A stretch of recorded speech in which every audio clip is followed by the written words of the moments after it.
അപ്പോൾ എല്ലാവർക്കും നമസ്കാരം.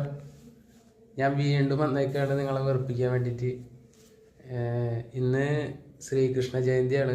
അപ്പോൾ എല്ലാവർക്കും എൻ്റെ വക ശ്രീകൃഷ്ണ ജയന്തി ആശംസകൾ നേരുന്നു. ഇന്ന് വേറൊരു പാട്ട് പാടാനാണ് പോണ്.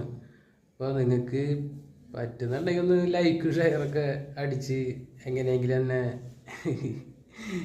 എന്തേലൊക്കെ ചെയ്യില്ല, ഇഷ്ടമുണ്ടെങ്കിൽ. അപ്പോൾ ഒരു പാട്ട് പാടാൻ പോണ്.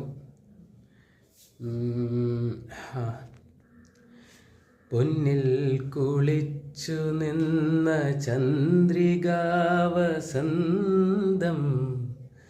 ഗന്ധർവഗായകൻ്റെ മന്ത്രവീണ പോലെ നിന്നെ കുറിച്ചു ഞാൻ പാടുമീ രാത്രിയിൽ ശ്രുതി